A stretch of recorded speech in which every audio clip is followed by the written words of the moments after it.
Digital का जो interview होता है वो 3 पार्ट्स में डिवाइडेड होता है, टीआर, एमआर और एचआर।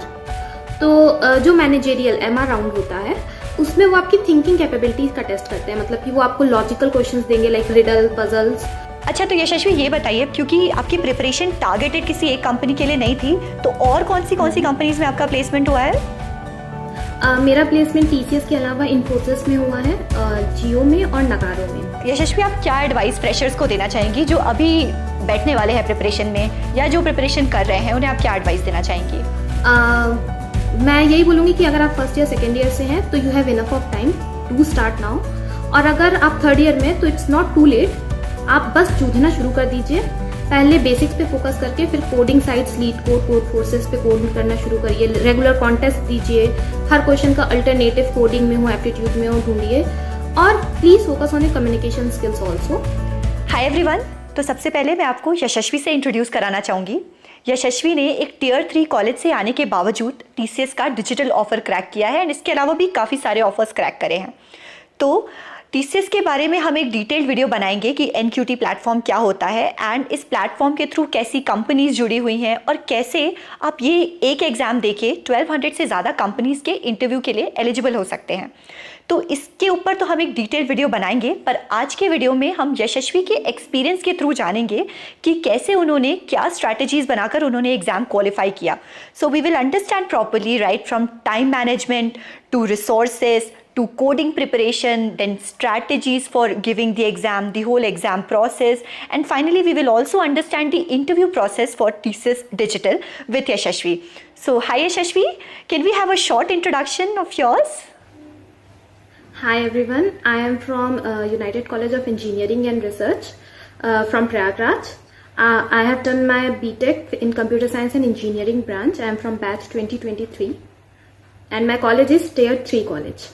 ओके अच्छा, अभी कॉलेज में प्लेसमेंट का सिनेरियो कैसा है? क्योंकि थोड़ा रिसेशन का भी सीन है, एंड बहुत सारे लास्ट ईयर के बच्चों की ऑनबोर्डिंग नहीं हुई जैसा मैं सुन पा रही हूँ, बट फिर भी आपने इतने सारे ऑफर्स क्रैक किए, तो आप मेरे को ये बताओ कि अभी कॉलेज में प्लेसमेंट सिनेरियो किस तरीके का है?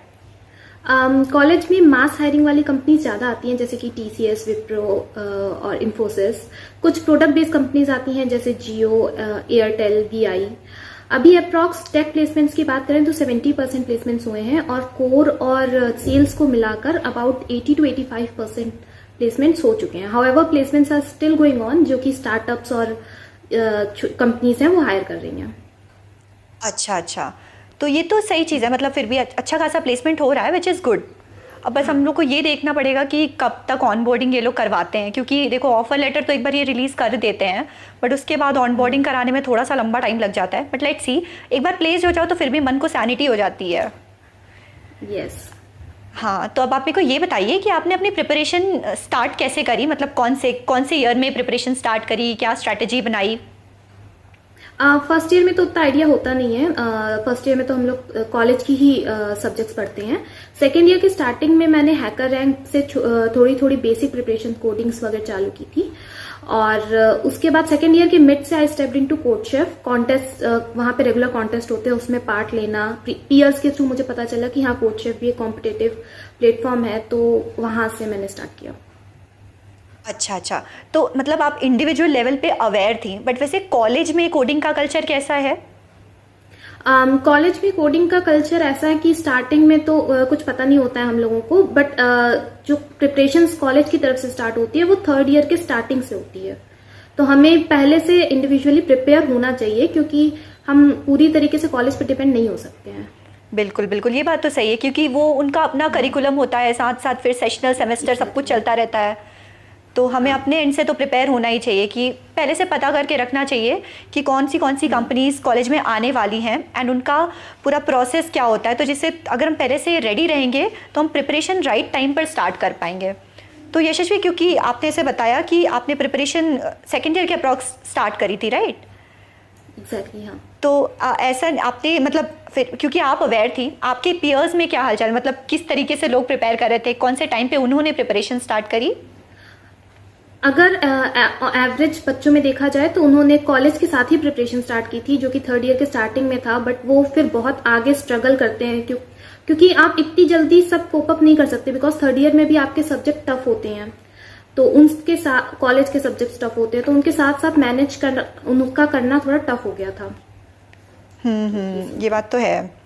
अच्छा, तो आपकी टारगेट कंपनीज कौन कौन सी थी?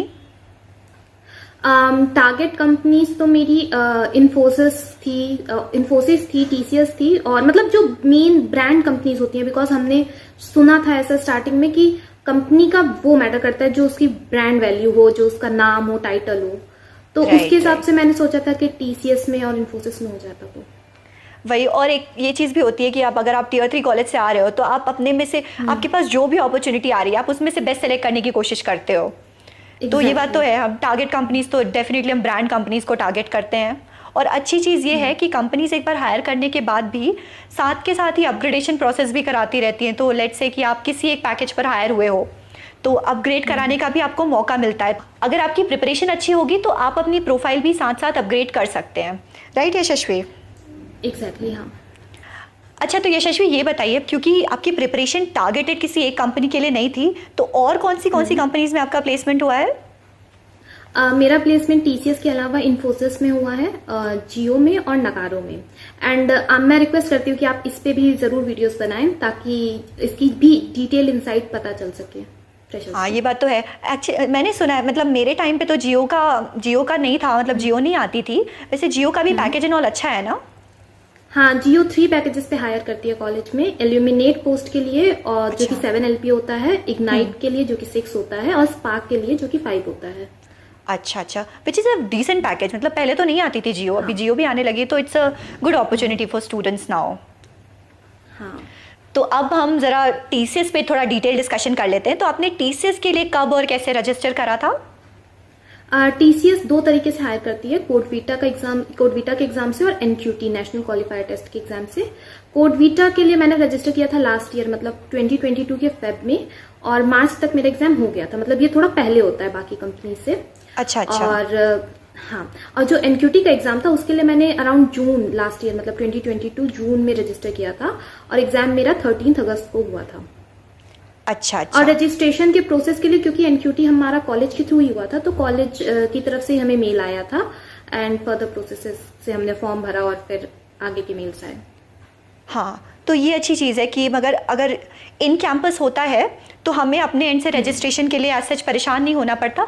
बट अदरवाइज भी डिफिकल्ट नहीं है, क्योंकि एनक्यूटी ना हर 2 महीने में एग्जाम कराता रहता है, तो जो बाहर से रजिस्टर करना चाहे वो भी कर सकता है। बट चलो, अगर मौका मिल रहा है कॉलेज के थ्रू अपीयर होने का तो इससे बेस्ट तो कुछ हो ही नहीं सकता है।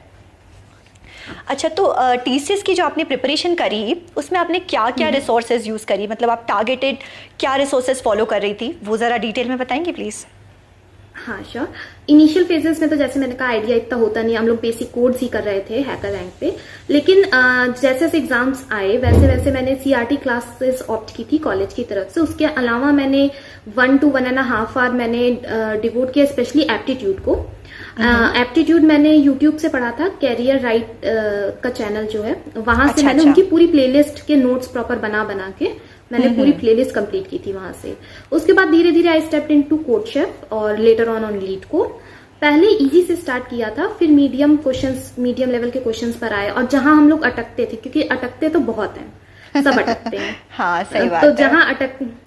जहां अटकते थे वहां हमने रेफरेंसेस लिए थे, डिस्कशन पैनल होते हैं वहां पे, तो वहां से हम लोग रेफरेंस ले लेके क्वेश्चंस छोड़े नहीं कभी। मतलब अगर नहीं बन रहा है तो जूझ के कंप्लीट करना ही है।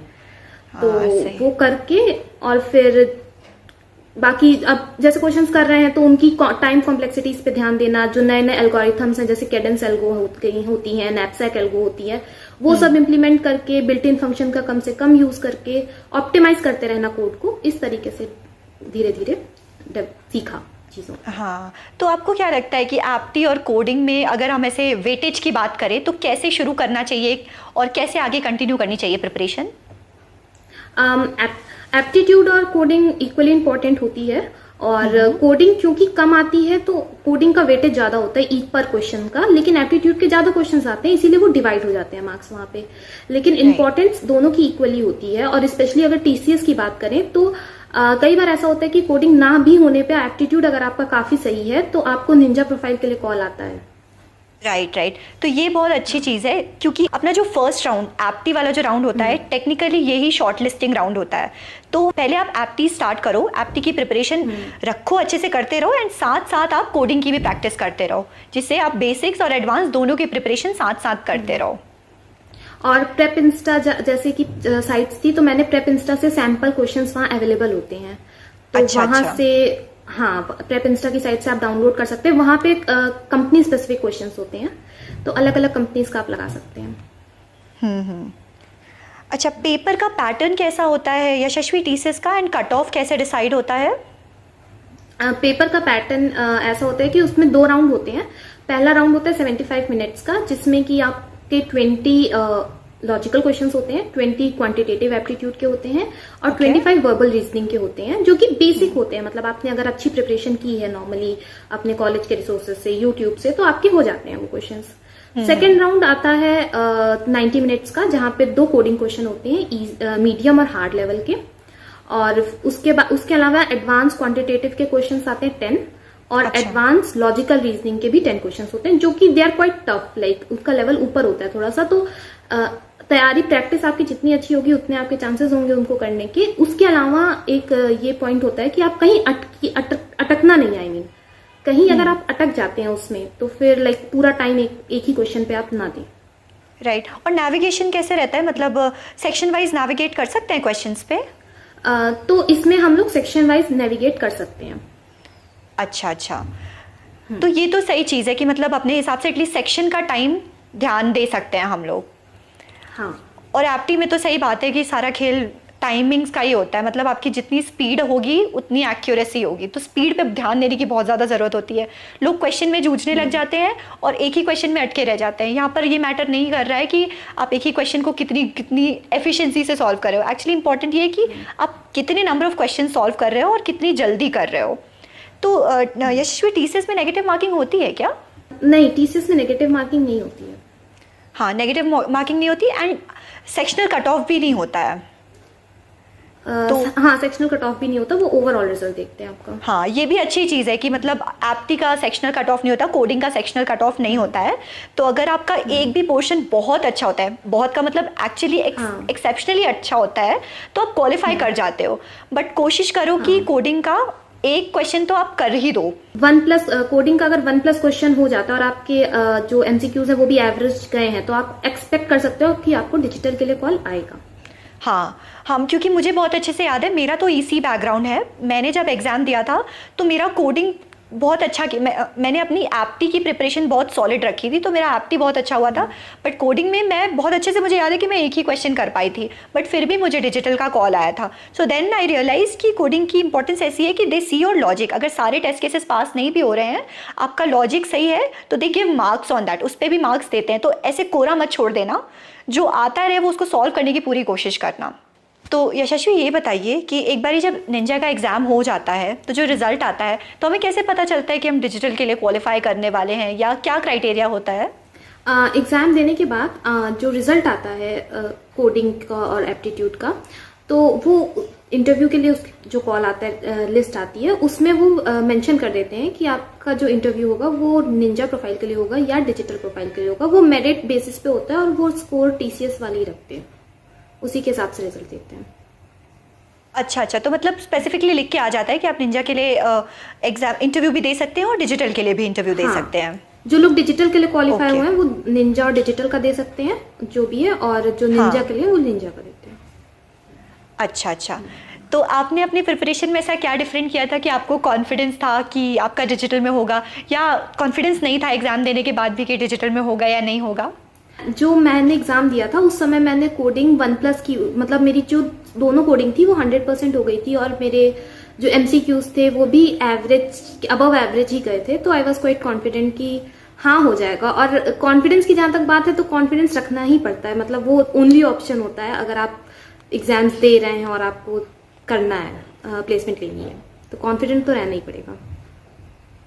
राइट राइट, और प्रिपरेशन भी ऐड पार करनी पड़ेगी जिससे वो कॉन्फिडेंस आ सके। हाँ, हाँ, तो अच्छा, जैसे अभी आपने बताया कि निंजा का जो एग्ज़ाम होता है, एनक्यूटी का जो एग्ज़ाम होता है, वो एग्ज़ाम अगर अच्छा होता है तो आपको डिजिटल के लिए भी कॉल आती है। हाँ। तो वो जो कॉल होती है वो डायरेक्ट इंटरव्यू कॉल होती है या फिर से कोई डिजिटल के लिए एग्ज़ाम देना पड़ता है? पहले शायद एग्जाम होता था, लेकिन अब के सिनेरियो में एग्जाम सब अलग नहीं होते डिजिटल के। जो आपने एग्जाम एक एनक्यूटी का दिया, उसी के बेसिस पे आपका डिजिटल या निंजा डिसाइड होता है। हाँ, क्योंकि मुझे याद है जब मैंने दिया था तो मैंने जो एनक्यूटी का एग्ज़ाम दिया था उसका जो स्कोर था उसके बेसिस पे इन्होंने मेरे निंजा का इंटरव्यू करवाया था और बोला था कि आप डिजिटल के एग्ज़ाम के लिए एलिजिबल हो।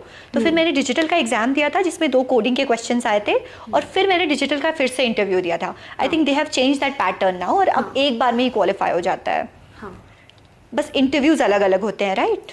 यस। हाँ, अच्छा, तो यशस्वी, क्योंकि दोनों प्रोफाइल्स में, निंजा प्रोफाइल में और डिजिटल प्रोफाइल में, दोनों में कोडिंग का लेवल काफ़ी अलग अलग होता है, तो आपने इन दोनों को बैलेंस करके प्रिपरेशन कैसे करी थी? लाइक मोस्ट ऑफ अस, मैंने भी एम किया था हायर पोस्ट के लिए, यानी कि डिजिटल के लिए। सो मैंने प्रिपरेशन भी उसी लेवल को टारगेट करके की थी।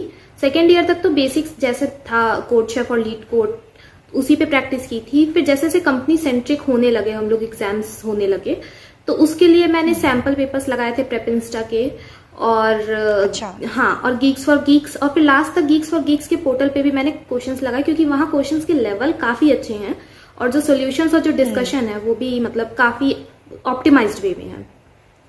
Right, right. हाँ, तो मतलब प्रिपरेशन के साथ साथ प्रैक्टिस पे भी पूरा फोकस करना चाहिए हमें, क्योंकि कभी कभी बच्चे क्या करते हैं, सिर्फ कॉन्सेप्ट पढ़ते रहते हैं, समझते रहते हैं, एंड फाइनली ये भूल जाते हैं कि प्रैक्टिस भी करनी है। तो साथ साथ प्रैक्टिस करते रहोगे, हाथ बैठा रहेगा ना, तो मेन एग्जाम के दिन ऐसा नहीं लगेगा कि आप बहुत बड़ा कोई एग्जाम दे रहे हो या कुछ ऐसा। आपको लगेगा ये आपका कोई डेली प्रैक्टिस पेपर है जिसको आपको बहुत अच्छे से करना है। तो एक बार एग्जाम अच्छे से हो जाता है तो इंटरव्यू, डिजिटल के इंटरव्यू में क्या, किस टाइप के क्वेश्चंस पूछे जाते हैं? डिजिटल का जो इंटरव्यू होता है वो 3 पार्ट्स में डिवाइडेड होता है, टीआर, एमआर और एचआर। तो जो मैनेजेरियल एमआर राउंड होता है उसमें वो आपकी थिंकिंग कैपेबिलिटीज का टेस्ट करते हैं। मतलब कि वो आपको लॉजिकल क्वेश्चंस देंगे, लाइक रिडल, पजल्स, और आपको वो उसके सॉल्यूशंस उनको प्रोवाइड करने होंगे, मतलब वर्बली ही, कि आप क्या, मतलब आपकी क्या स्ट्रेटेजी है उसे सॉल्व करने की। और उसके बाद HR is all about your personality, तो वो तो हो गई। उसके बाद टॉकिंग अबाउट टेक्निकल, तो टेक्निकल में बेसिक्स के साथ साथ वो प्रोजेक्ट और आपकी जो आपका फाइनल ईयर प्रोजेक्ट होगा उस पे क्वेश्चंस करेंगे, और आपकी कोडिंग स्किल्स पे बहुत ध्यान देते हैं। Like they have to check if you are really capable, कि आपने जस्ट कॉपी किया एग्जाम के टाइम पे। तो वो एक मीडियम कोडिंग को क्वेश्चन करवाते हैं, जैसे कि मेरे टाइम पे उन्होंने करवाया था टू सम, और मेरे जैसे टू सम कोडिंग का, और मेरे कुछ पीयर्स थे उनसे क्वाइन चेंज प्रॉब्लम, ये सब मतलब जो डीपी को यूज करते हुए वो क्वेश्चंस करवाते हैं, और उनको ओएन मतलब ऑर्डर ऑफ एन में सॉल्यूशन चाहिए होते हैं, लाइक ऑप्टिमाइज सॉल्यूशन चाहिए होता है। अच्छा। इसके अलावा वो डीएसए और डा, मतलब कि डेटा स्ट्रक्चर्स, एल्गोरिथम्स, डीबीएमएस ज्यादा पूछते हैं। कभी कभी लाइक रेयर ऐसा होता है कि वो सीएन मतलब कंप्यूटर नेटवर्क्स पे जंप करते हैं, वरना मेन ये जो कोडिंग वाले सब्जेक्ट्स हैं उन पे फोकस करते हैं। अच्छा, तो ये जो इंटरव्यू का लेवल था ये निंजा की से कैसे डिफरेंट था, एंड निंजा में किस टाइप के क्वेश्चंस आपसे इंटरव्यू में पूछे गए थे? निंजा के इंटरव्यू में बेसिक्स में वो डीप में जाते हैं, लाइक वो बहुत हायर लेवल के क्वेश्चंस नहीं पूछते, लेकिन जो आपका बेसिक्स ही होते हैं उसमें भी वो कौन सी चीज कैसे चल रही है, क्या फ्लो है प्रोग्राम का, आउटपुट के क्वेश्चंस पूछते हैं, और बेसिक कोडिंग क्वेश्चन जैसे रिवर्सिंग अ नंबर, एमस्ट्रॉन्ग, ये सब पूछते हैं। फिर एसक्यूएल की क्वेरीज पूछते हैं, और क्वेश्चंस रेज्यूमे बेस्ड होता है। लाइक मेरी स्ट्रेंथ थी, जैसे मैं, आप स्ट्रेंथ लिखे होंगे अपने रेज्यूमे में, तो जैसे मैंने ऑप्टिमिस्टिक लिखा था, तो दे हैव आस्क्ड कि tell me example where you have used your skill, मतलब आपने ये स्ट्रेंथ अपनी कहाँ यूज की। तो इस तरीके, हाँ। और फिर मेजर प्रोजेक्ट को लेके आपके फाइनल ईयर के सवाल होते हैं, जैसे मेरा मेजर प्रोजेक्ट लाइव था, तो उन्होंने पूछा कौन से सर्वर पे है, कैसे चल रहा है, क्या है। तो लाइक इट बेसिकली डिपेंड्स कि आप जो इंटरव्यूअर को आप कितना डोमेन देते हैं जिसमें से वो क्वेश्चंस पूछ सके। बिल्कुल बिल्कुल, ये कोई बहुत अच्छी चीज़ नहीं होती कि आप 10 लैंग्वेजेस लिख दो और 10 स्किल सेट लिख दो, 10 स्ट्रेंथ लिख दो, वो आप ही ज़रूरी नहीं है। आपका रिज्यूमे, राइट, रिज्यूमे शॉर्ट और क्रिस्प होना चाहिए, और जितनी चीज़ें आपके रिज्यूमे में मेंशन्ड हो वो सब कुछ आपको बहुत अच्छे से आनी चाहिए। तो जो भी आप लैंग्वेज लिख रहे हो, जो भी आप स्किल सेट लिख रहे हो, मेक श्योर कि आपको उस पर कमांड है, और उसके इन एंड अराउंड जो भी क्वेश्चंस आए आप कॉन्फिडेंटली उसको सॉल्व कर पाओ। तो ये तो अपना इंटरव्यू का प्रोसेस हो गया यशस्वी। इसके अलावा हमें इंटरव्यू में और क्या क्या चीज़ें ध्यान देने की ज़रूरत है? इसके अलावा इंटरव्यू में टेक्निकल्स के अलावा फर्स्ट इंप्रेशन बहुत मैटर करता है। फर्स्ट इंप्रेशन आपका बनता है आपके इंट्रोडक्शन से।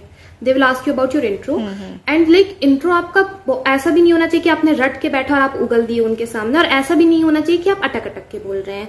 एक प्रॉपर डिलीवरी होनी चाहिए जिसमें वो आप कॉन्फिडेंस देखते हैं, आपका way of delivery, communication skills देखते हैं, और वो सब वो पहले फर्स्ट इंप्रेशन ही क्रिएट करता है आपकी। तो उस पे ध्यान देना चाहिए हमको। और कुछ कॉमन एचआर के जो क्वेश्चंस होते हैं हमारे, जैसे कि long term goal, short term goals, आपका प्रॉब्लम्स कहाँ आपने फेस की अपने एजुकेशन जर्नी में, ये सब भी हमें अच्छे से मतलब हमें प्रैक्टिस होनी चाहिए इन सब क्वेश्चंस की, कि ये क्वेश्चंस कभी भी पूछे जाए तो हम उसको अच्छे तरीके से डिलीवर कर सकें। और उसके अलावा हॉबीज जो आपने लिखी होंगी अपने रिज्यूमे में, उसको भी आप लाइक अपने अगर बैडमिंटन लिखा है तो यू शुड नो कि बैडमिंटन का क्या पूरा रूल सेट है, कितने प्लेयर्स होंगे, कितने, जैसे मैंने अपने उसमें लिखा था कि मैं पोएम राइटिंग करती हूँ, तो they have asked me to recite a poem in the middle of the interview. So हाँ, तो ऐसा पूछा जाता है। हाँ, तो ये तो है, मतलब जो भी लिखा है सच में आपको वो चीज़ पता होनी चाहिए और उसमें अच्छे से कॉन्फिडेंस होना चाहिए, तभी आप लिखना। एंड रिगार्डिंग इंटरव्यू भी मैंने काफ़ी वीडियोस बनाए हैं, so if you get time मैं प्लेलिस्ट नीचे दे दूंगी, आप चेक कर सकते हैं वो वीडियो।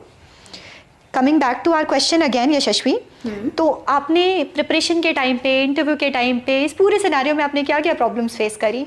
प्रॉब्लम्स तो are a part of journey, big part. तो प्रॉब्लम्स ऐसी आती हैं कि पहली प्रॉब्लम जो मैंने फेस की थी बहुत बड़ी, वो थी डीमोटिवेशन। बहुत टाइप्स के डीमोटिवेशन आते हैं इस जर्नी में, जैसे कि आपको हाँ, आपको काफी बार ऐसा होता है कि टाइम कम है, कैसे होगा। काफी बार ऐसा होता है कि बहुत टफ है, क्वेश्चंस बुक के लेवल बहुत टफ है, सब कर रहे हैं, मुझसे नहीं हो रहा। काफी बार ऐसा मुझे फील हुआ कि सिलेक्शन होगा नहीं होगा, ऐसा ना हो कि बीटेक खत्म हो जाए और नौकरी ही ना लगे। तो ये सब, इसके लिए फिर मैंने भी पॉडकास्ट देखे, जैसे हमारे व्यूअर्स आए होंगे यहाँ पे, तो मैं भी ऐसे गई थी घूमने की हाँ भाई और भी लोगों के एक्सपीरियंस लेने। Then I got to know कि इसका कोई तरीका नहीं है सिवाय just you need to give your 100%। Like मेहनत करने के अलावा और प्रैक्टिस और पढ़ने के अलावा कोई तरीका, कोई वे आउट नहीं है इसका। तो जूझना अभी इसी वक्त से शुरू कर देना चाहिए। और अगला बड़ा चैलेंज था कि हमारे कॉलेज की जो अटेंडेंस क्राइटेरिया थी वो थी 75%।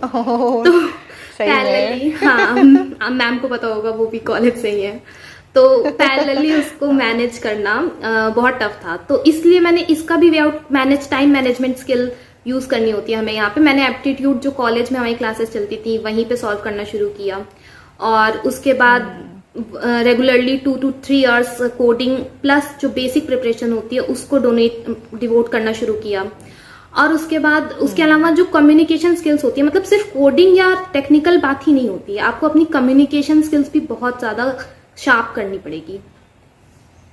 बिल्कुल बिल्कुल, ये मैं अपने वीडियोस में अक्सर कहते रहती हूँ कि आपको कितना भी आता रहे, अगर आपको वो चीज़ एक्सप्रेस करने नहीं आती ना, तो it's just waste, everything is waste. तो साथ साथ कम्युनिकेशन स्किल्स की भी प्रैक्टिस करती रहनी पड़ेगी हमें। तो यशस्वी, एक बात और बताइए कि एक बार आपने इंटरव्यू दे दिया, उसके बाद आपका ऑफर लेटर कब तक आया था? कब तक आपको श्योरिटी हो गई थी कि हाँ अब तो हो गया मेरा सिलेक्शन? मेरा इंटरव्यू हुआ था सितंबर 2022 में, और रिजल्ट मेरा 4 जनवरी को आया था 2023 में। तो अराउंड 4 मंथ्स के अंदर आ जाता है रिजल्ट, 4 to 5 मंथ्स में। अच्छा, मतलब बहुत लंबा वेट नहीं करना पड़ता, ऑफर लेटर तो आ ही जाता है। हाँ, और फिर अगर आपका निंजा में हुआ है तो अपग्रेडेशन के प्रोसेस में फिर आपका टाइम फिर वहां लगता है। मतलब टीसीएस ऑफर करती है कि अगर आपका निंजा प्रोफाइल पे हुआ है तो they give you 2 to 3 chances to upgrade your profile to digital. तो अब फाइनली हमने सारी चीजें कवर कर ली हैं regarding the written interview everything. Last में यशस्वी, आप क्या एडवाइस फ्रेशर्स को देना चाहेंगी जो अभी बैठने वाले हैं प्रिपरेशन में, या जो प्रिपरेशन कर रहे हैं, उन्हें आप क्या एडवाइस देना चाहेंगी? मैं यही बोलूंगी कि अगर आप फर्स्ट ईयर सेकेंड ईयर से हैं तो you have enough of time to start now, और अगर आप थर्ड ईयर में तो इट्स नॉट टू लेट, आप बस जूझना शुरू कर दीजिए। पहले बेसिक्स पे फोकस करके फिर coding sites, leet code, code forces पे कोड करना शुरू करिए। रेगुलर कॉन्टेस्ट दीजिए, हर क्वेश्चन का अल्टरनेटिव कोडिंग में हो, एप्टीट्यूड में हो, ढूंढिए। और please focus on your communication skills also. उसके अलावा be confident and honest with your interviewer. वो आपको लेना चाहता है कंपनी में, आपको बस उसके साथ कॉन्फिडेंट और ऑनेस्ट रहना है। Thank you so much Yashasvi for sharing your experience with all of us. I hope आपको आज का पॉडकास्ट बहुत मज़ेदार लगा होगा एंड आपको डेफिनेटली कुछ मोटिवेशन मिला होगा। सो अगर ये पॉडकास्ट अच्छा लगा है so do give the video a thumbs up and ऐसी और इन्फॉर्मेटिव वीडियोस के लिए do subscribe to my channel and don't forget to hit the bell icon so that you get notified जब भी मैं कोई नया वीडियो डालूँ तो। Thank you so much.